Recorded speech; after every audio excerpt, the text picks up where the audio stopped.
Os melhores contos. Produção, edição e apresentação, Agnello Fedel.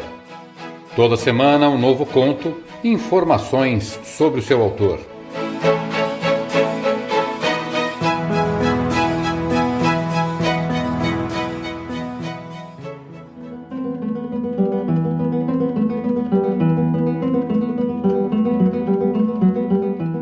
Gabriel José García Márquez nasceu em 6 de março de 1927, na cidade colombiana de Aracataca.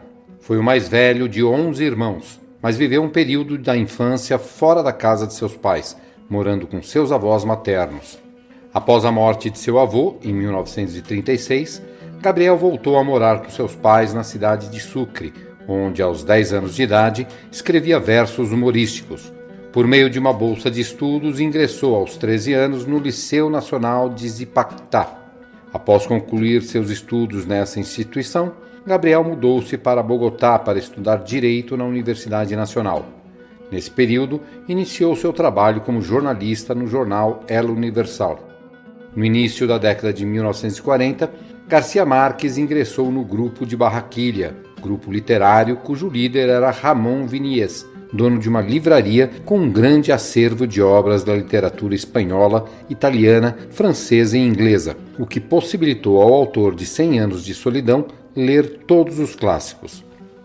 Em 1955, publicou seu primeiro livro, A Revoada, O Enterro do Diabo, ano em que também venceu o primeiro prêmio do concurso da Associação de Escritores e Artistas. Como jornalista, atuou como correspondente internacional do jornal El Espectador, em Genebra e em Roma, além de ter passado um período em Paris, Polônia, Hungria, República Democrática Alemã, Tchecoslováquia e União Soviética. Em março de 1958, casou-se com Mercedes Barchay e tiveram 2 filhos. Em 1959, foi nomeado diretor da recém-criada agência de notícias cubana Prensa Latina. Em 1960, passou 6 meses em Cuba e no ano seguinte foi enviado a Nova York. Logo após, foi morar no México, onde escreveu grande parte de sua obra e onde faleceu em 17 de abril de 2014. Gabriel García Márquez foi um dos poucos escritores latino-americanos agraciados com o Prêmio Nobel de Literatura. De Gabriel García Márquez, A Luz é como água. No Natal, os meninos tornaram a pedir um barco a remos. De acordo, disse o pai. Vamos comprá-lo quando voltarmos a Cartagena. Totó, de 9 anos, e Joel, de 7, estavam mais decididos do que seus pais achavam. Não, disseram em coro. Precisamos dele agora, aqui e agora. Para começar, disse a mãe, aqui não há outras águas navegáveis além da que sai do chuveiro. Tanto ela como o marido tinham razão. Na casa de Cartagena de Índias havia um pátio com um atracadouro sobre a baía e um refúgio para 2 iates grandes. Em Madrid, porém, viviam apertados no 5º andar do número 47 do Passeio de La Castellana. Mas no final nem ele nem ela puderam dizer não, porque haviam prometido aos 2 um barco a remos com sextante e bússola, se ganhassem os louros do 3º ano primário, e tinham ganhado. Assim sendo, o pai comprou tudo sem dizer nada à esposa, que era a mais reticente em pagar dívidas de jogo. Era um belo barco de alumínio com um fio dourado na linha de flutuação. O barco está na garagem, revelou o pai na hora do almoço. O problema é que não tem jeito de trazê-lo pelo elevador ou pela escada, e na garagem não tem mais lugar. No entanto, na tarde do sábado seguinte, os meninos convidaram seus colegas para carregar o barco pelas escadas e conseguiram levá-lo até o quarto da empregada. Parabéns, disse o pai. E agora? Agora nada, disseram os meninos. A única coisa que a gente queria era ter o barco no quarto e pronto. Na noite de quarta-feira, como em todas as quartas-feiras, os pais foram ao cinema. Os meninos, donos e senhores da casa, fecharam portas e janelas e quebraram a lâmpada acesa de um lustre da sala. Um jorro de luz dourada e fresca, feito água, começou a sair da lâmpada quebrada e deixaram correr até que o nível chegou a 4 palmos.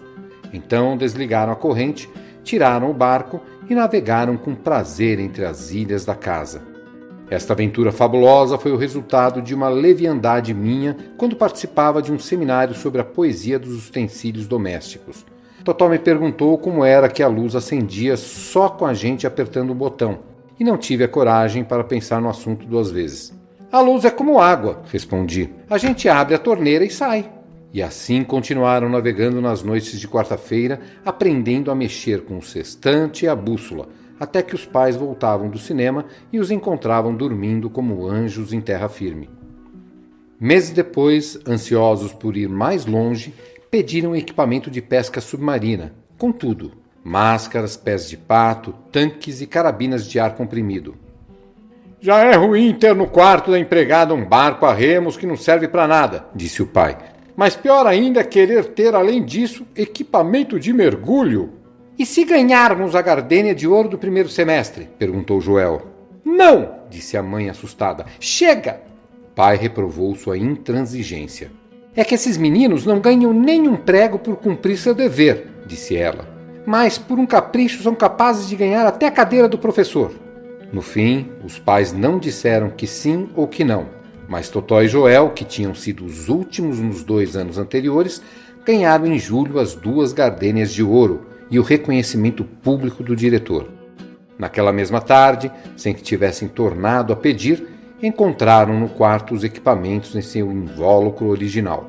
De maneira que na quarta-feira seguinte, enquanto os pais viam O Último Tango em Paris, encheram o apartamento até a altura de 2 braças, mergulharam como tubarões mansos por baixo dos móveis e das camas e resgataram do fundo da luz as coisas que durante anos tinham se perdido na escuridão. Na premiação final, os irmãos foram aclamados como exemplo para a escola e ganharam diplomas de excelência. Desta vez não tiveram que pedir nada, porque os pais perguntaram o que queriam. E eles foram tão razoáveis que só quiseram uma festa em casa para os companheiros de classe. O pai, a sós com a mulher, estava radiante. É uma prova de maturidade, disse. Deus te ouça, respondeu a mãe. Na quarta-feira seguinte, enquanto os pais viam a Batalha de Argel, as pessoas que passaram pela Castelhana viram uma cascata de luz que caía de um velho edifício escondido entre as árvores. Saía pelas varandas, derramava-se em torrentes pela fachada e formou-se um leito pela grande avenida, numa correnteza dourada que iluminou a cidade até o Guadarrama. Chamados com urgência, os bombeiros forçaram a porta do 5º andar e encontraram a casa coberta de luz até o teto. O sofá e as poltronas forradas de pele de leopardo flutuavam na sala a diferentes alturas. Entre as garrafas do bar e o piano de cauda com seu chale de manilha, que se agitava com movimentos de asa a meia água com uma raia de ouro, os utensílios domésticos, também na plenitude de sua poesia, voavam com as suas próprias asas pelo céu da cozinha.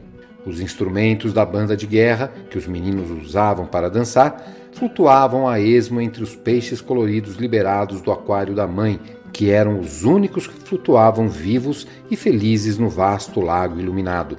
No banheiro flutuavam as escovas de dentes de todos, os preservativos do pai, os potes de cremes e a dentadura de reserva da mãe, e o televisor da alcova principal flutuava de lado, ainda ligado no último episódio do filme da meia-noite proibido para menores. No final do corredor, flutuando entre 2 águas, Totó estava sentado na polpa do bote, agarrado aos remos e com a máscara no rosto, buscando o farol do porto até o momento em que houve ar nos tanques de oxigênio. E Joel flutuava na proa buscando ainda a estrela polar com sextante.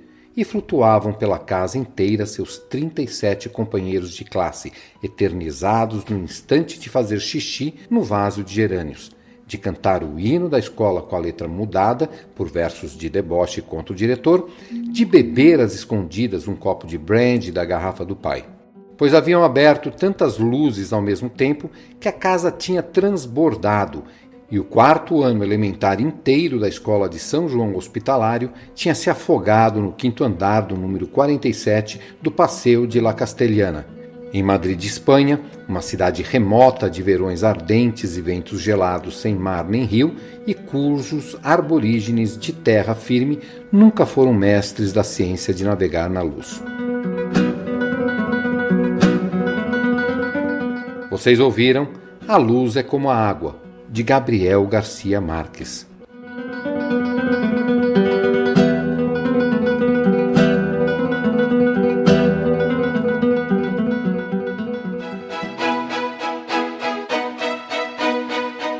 Os melhores contos. Produção, edição e apresentação, Agnello Fredel. Toda semana um novo conto e informações sobre o seu autor.